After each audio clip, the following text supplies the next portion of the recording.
What's going on, guys? I'm Ben Hamer, and today I'm hosting the Friday State Showcase. That's right. I know last year you might have became familiar with the Sports Showcase, but today we're showcasing broadcasting's state projects. First, we have a news package from Lily Donkel and Caroline Johnson on the Hidden Gem Half Marathon. On September 7th, the Flossmoor community, located in the south suburbs of Chicago, came together for the first ever Hidden Gem Half Marathon. This event was unlike any other, with over 550 runners and hundreds of volunteers. Not only did this event bring the community closer together, it also brought people from all over the nation to Flossmoor for the first time. Founder and lifelong resident Tom Dobres explains. We had representatives from over 17 states, which meant that we were attracting people from more than just the Chicago Southland, many of whom had never even been to Flossmoor before, and that really gave us a chance to highlight the village and for these literally hundreds of runners to see this town for the very first time. An event like this truly takes a village, and Flossmoor was thankful to have hundreds of volunteers help out with the Gem. Each neighborhood had a different theme, as well as a spirit captain to lead the festivities. Chris Steiner explains how she got involved. So I am the spirit neighborhood captain for the Flossmoor Park. And the way I got involved is one of our neighbors, she's a realtor in town, and she just created a Facebook group and said, do any of you want to be spirit captains? And another woman and I, her name is Damaris Woodbury, she and I both just said, yes, we'll co-chair together. There were water stands throughout the course to help runners stay hydrated, and each runner's name was announced as they crossed the finish line. Tom Dobres describes the impacts of the event and how it raised the profile of Flossmoor. Really some significant press coverage, both online and in print, as well as some nice blogs with the digital runners. Runners who read these blogs, we got tremendous reviews from all of them. So the name Flossmoor, we called the race the Hidden Gem, but we all felt that right after the race it wasn't hidden anymore. The Hidden Gem was a success within the community that will continue to have a lasting impact for years to come. Be sure to sign up or come along to cheer for the second annual Hidden Gem Half Marathon on September 12th of 2020. For VTV, this has been Caroline Johnson. Up next, we have a documentary about dogs from Olivia Sawaki and Gianna Smith. They are defenseless. They don't have a voice, and somebody needs to speak up for them. And I think trying to do better in the world is good for everybody, and I just naturally gravitated towards animals. 670,000 dogs enter shelters every year. 670,000 helpless dogs filled with loneliness and fear without anyone to tell them it's going to be okay. They've lost the shine in their eyes and they have given up. But for some, there's a second chance waiting for them, giving them a reason to keep going. Emily Clem, the CEO of Homeward Adoption Center, tells us why adoption is a better option. There are so many pets in need of homes. Every shelter across the country has dozens and dozens and dozens of pets every day that are looking for new homes. So to give a pet a second chance at a forever home is so much better than buying it from a store. Although some dogs can go straight home from a shelter, Alicia Peterson, the shelter manager of South Suburban Humane Society, tells us why sometimes foster care is necessary. Foster care is a huge thing. Obviously, proper veterinary care while they're here, but we really try to push, especially dogs that have suspect backgrounds, out into foster care so that they get that feeling of a family for the first time. Get to know what a house is and get to know what a crate and a blanket and a toy for the first time. So fosters are wonderful for that, volunteers are wonderful for that. Even just being here and we give them all those things, blankets and toys and unconditional love. Fostering can serve many different purposes for each dog. Foster mom Amanda Heineman tells us a story about her foster dog that had a complete turnaround from the home. One of the rescue places that we partner with is County Line Pet Hospital in Staker, and they call us at any given time when they have an animal that they think would fit in one of our foster homes. So they called us and they said, hey, we've got this little shepherd mix named, was it Marshall? It was Marshall at the time. and he was about 6-7 months old, and he was just, under socialized, kind of afraid of men. He had been locked in a cage for quite a while. He had several intestinal parasites, so he needed some medical help. So we thought, yeah, sure, we'll foster him. So we went to go pick him up, and he was afraid of men. But my fiance is really, really good with animals, so he's like, okay, look, we're gonna have some fun here. It's gonna be fine. Everything's gonna be cool. We got his medical issues cleared up. We started working on training, socialization, like, look, you can't chew on the couch, you can't poop on the floor, you need to, be a good boy. And so, yeah, the rest is history. We worked with him for, I think it was probably 2 months maybe we had him, and he ended up being adopted into a family with 2 other dogs, and they love him, and everything's great.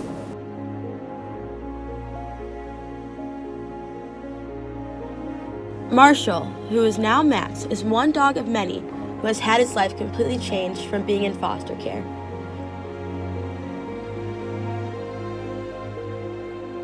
Jennifer Sawaki, Max's new mom, tells us why she adopts. So what drew me towards more abused dogs was you walk into some of these places, and like one of our first ones, Shelby, you couldn't really walk up to her and pet her for almost the first 4 years without her cowering and peeing on the floor. I think she always thought you were gonna hit her, and you just needed a lot of patience. But again, it kind of broke your heart, and it just became like, I'm going to make sure that dog knows that it's loved and it's not going to be abused or given away again. So that was always kind of why I loved the rescue dogs. I mean, they're also probably the most loving dogs you could get. They just, as long as you love them and they feel safe, they will love you back more than any dog.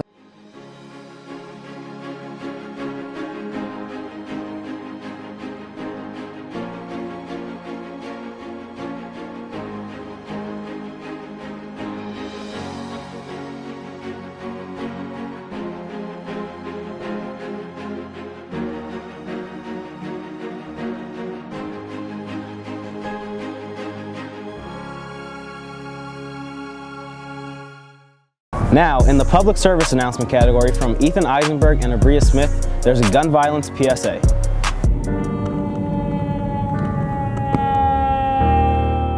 Gun violence has been running rampant within the community for a long time, and also I've had personal experiences with the loss of family members.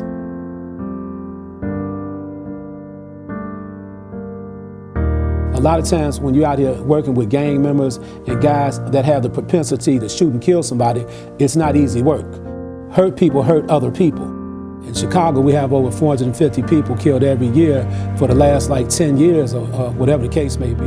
The gang culture is definitely affecting the quality of life in some communities here in Chicago, the quality of life in some communities throughout the state of Illinois. You have a lot of people out here that are grieving because they lost their loved ones, and then also a lot of people they don't know what to do about it, because it only takes 3 or 4 seconds to shoot and kill somebody, and the gun violence in Chicago has become an epidemic.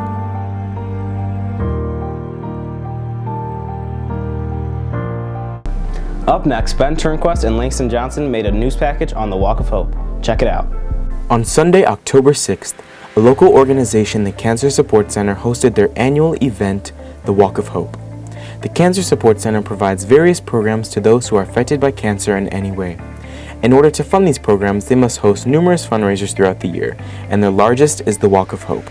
Outreach Director at the Cancer Support Center, Cynthia Turnquist, explains the importance of the money raised at their yearly events. We're celebrating survivors and their journey on cancer, and we're raising money so that we can provide all of these wonderful free programs and services that we offer to the Southland community. Before kicking off the 3-mile walk around Homewood, Illinois, there was Zumba, photos, and awards given out to walkers. CSC founder Judith Hanslin talks about her experience at the 2019 Walk of Hope. So it's very important to me to be here and see this sea of people who are walking. The center does such wonderful work, and we are so grateful. One group, the Sisters of Hope, a group for African American women fighting breast cancer, won an award for the money they raised for the Cancer Support Center. One of their members, Verna Robinzine, talks about why she raised money and came out to the Walk of Hope. We come out here today to be united, to show our strength and our faith, and we can walk together so that we can give hope that one day that there will be no cancer. Finally, all survivors of cancer were invited to take 10 unified steps and officially kick off the walk. 7, 8, 9, 10. Give them a big hand. People from all over, from far and wide, come out to take part in this event. Participant Arlene Brostrom explains what the center has done for her. I'm a survivor for 6 years now, and I'm here to inspire others. The people helped me, now it's my turn. If you're interested in the services that the Cancer Support Center provides, or want to donate money or donate your time volunteering, please go to www.cancersupportcenter.org. For Viking Television, this has been Ben Turnquist. Last but not least, I made a long documentary on HF baseball player Trey Hondras.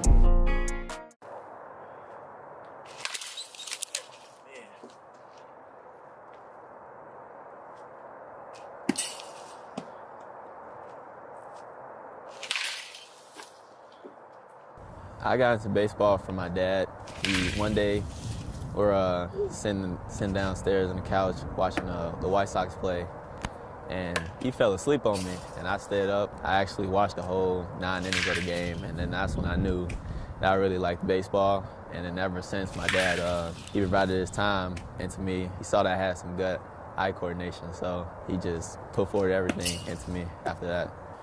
I would say he got in baseball around like six years old, like T-ball, just like any dad, just like, hey, here's a wiffle ball, here's a bat, you know, let's see it. And, you know, man, it was like, okay, he has really good hand-eye coordination. So it was like, okay, let's, you know, maybe we'll sign him up for T-ball, and the rest is history. My dad is who made me who I am now. Honestly, ever since I was a kid, I watched how he treated people, and that's how I want to be like. I want to be like my dad. My dad always tell me, don't be like him, be better. But, you know, if it wasn't for him, I don't know what I would be. I don't think I'd be playing baseball. I don't think I'd be going to the University of Michigan. I don't think I'd be a draft pick or a prospect. He really made me who I am, and, you know, defined me as a person. It's a blessing to have him in my life, and I don't know what I'd do without him. I was, you know, a young father having him. You know, I was 19. I just wanted to be really great at it. I think he gets a lot of his competitiveness from me also, because I wanted to really compete, not to be a typical dad of a guy that maybe just wasn't around, or people would always judge and say, you know, oh man, this dude is typical, you know, he didn't want to help his kid. I think, you know, that bond was kind of, at one point in time, it was just me and him. It's an incredible bond. I mean, I think we're pretty good. I mean, that's you know, it's one of my best friends.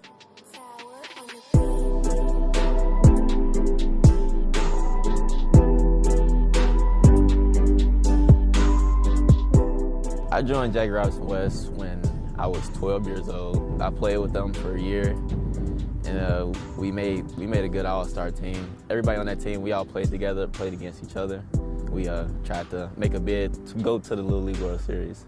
It was pretty much kind of easy going through it, going through all the regionals and sectionals.